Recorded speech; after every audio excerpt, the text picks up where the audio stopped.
Welcome to Business Review, a daily program that delves into the latest and most significant economic stories. From stock markets to currency news, Business Review covers the most up-to-date developments in the global finance.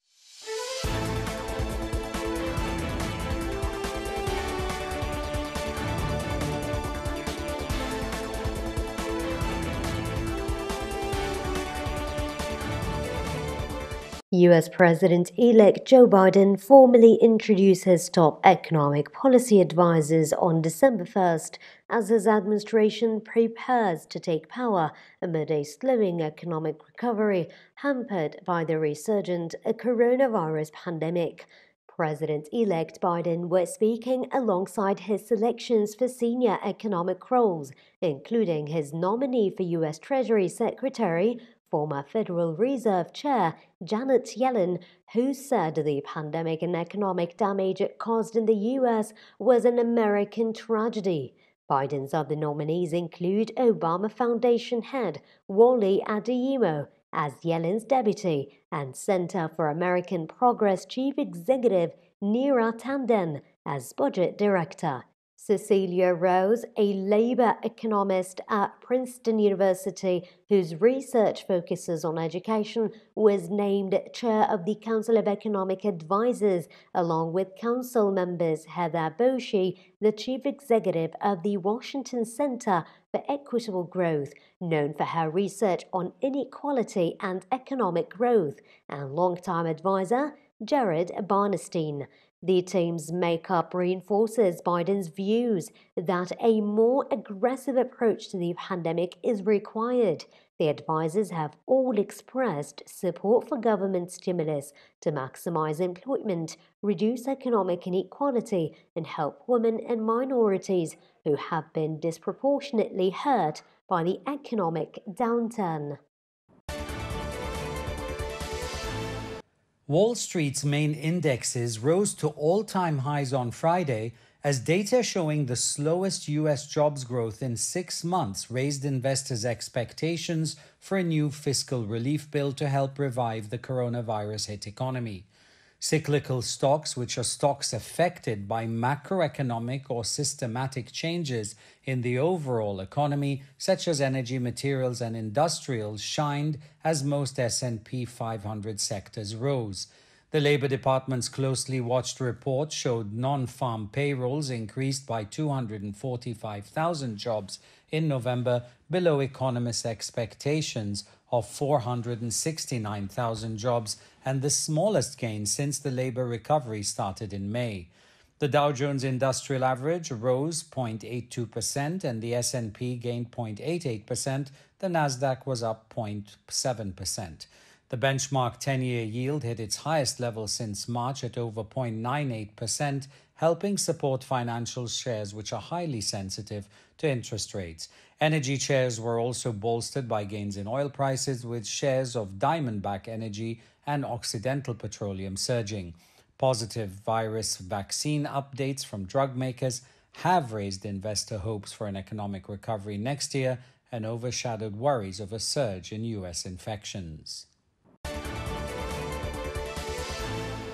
As the European Union's chief Brexit negotiator Michel Barnier arrived for more talks in London on December 3rd, EU diplomats said they hoped a trade deal with Britain could be agreed upon soon. Britain leaves the EU's orbit on December 31st, when a transition period of informal membership ends following its official departure last January, and the sides are trying to secure a deal to govern nearly $1 trillion in annual trade. The negotiators are seeking a deal to uphold free trade between Britain and the 27-nation EU from the start of 2021, but there have been several false dawns in recent months, when talk of progress failed to lead to a deal. Failure to secure a deal would clog borders, worry financial markets, and disrupt supply chains as the world tries to cope with the vast economic cost of the COVID-19 pandemic. Refund requests have been made for around 18% of the tickets sold in Japan for the Tokyo Olympics have requested refunds according to the organizing committee. Ticket holders in Japan were given the chance to ask for refunds because of the one-year postponement to the Games caused by the pandemic.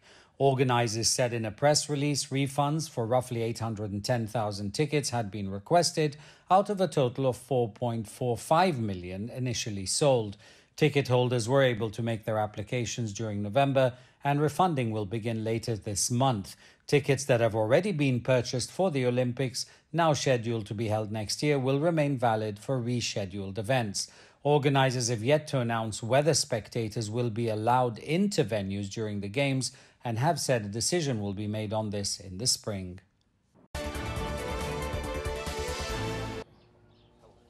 Papaya, a surprising tropical fruit invading Gaza's markets. This is the reality after farmers from the Gaza Strip managed to grow the papaya fruit, which is one of the tropical fruits, and after its success in ripening in Gaza farms, it became a constant source of livelihood for its owners, as it produces fruits throughout the year. Agriculture engineer Jaber Aburjela, 72 years old, was one of the first farmers who managed to grow papaya fruit in the Gaza Strip, and he is overjoyed for its success, as it has now become a source of livelihood for him. Because of his passion of the acquisition and cultivation of exotic seedlings, the agriculture engineer decided to start a project to cultivate the papaya fruit. It's still not a very popular fruit in the Gaza Strip, but people are getting to know it better, and that's why every day more people are buying it. This farm is considered the first step in the way because it's very useful fruit and it's full of vitamins. The more people get to know it and buy it, the better economic impact it has on us. According to my experience, the fruit is affected by the environment. That's why our papayas are a little bit smaller, and this is what we were working on to improve in the next month. Papaya trees are distinguished by their long, shallow roots in the ground, which requires special care as they need to be fixed from the strong winds that can uproot them from their roots. We started the papaya project as a unique project and the first in the Gaza Strip. The papaya fruit was imported from South Africa and we planted its seed as a small project. But now it's growing and spreading. Our next step after succeeding is to cultivate large amount of land for this fruit to be available all year long. And its cultivation doesn't cost a lot, but its return is very profitable. Agriculture engineers hope to grow large numbers of papaya fruit trees in the coming years.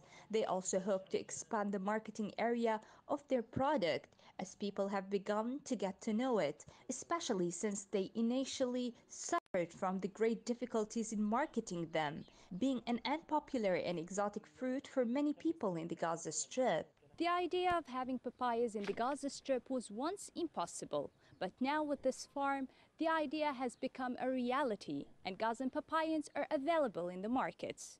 For KTV2, this is Business Review Program, Yumna Syed, Gaza, Palestine. According to Eurostat, China remained as the largest trading partner of the European Union in the first 3 quarters of this year, as the two parties recorded a bilateral trade volume of €425.5 billion during the 9-month period, while the EU's exports to China during the 9-month period topped €144.8 billion, the same as last year. Its imports from China registered a 4.5% growth to reach €280.7 billion.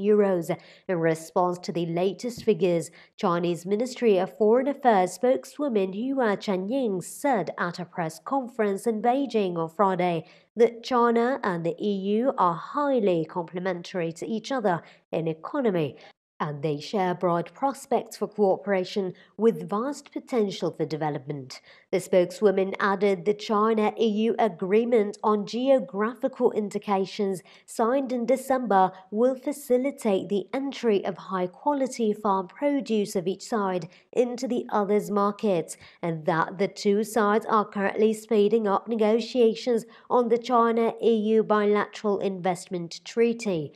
Zhang Ming, head of the Chinese mission to the EU, said trade between China and the EU has been a great support for their anti-pandemic cooperation.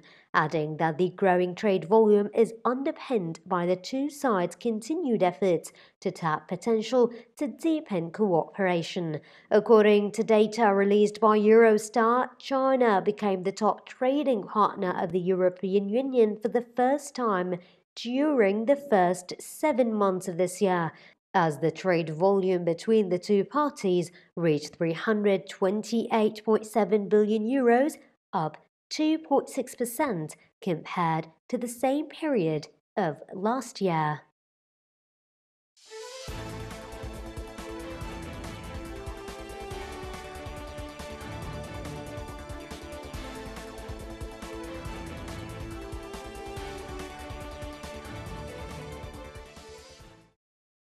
This has been Business Review, your daily source for the most critical financial stories.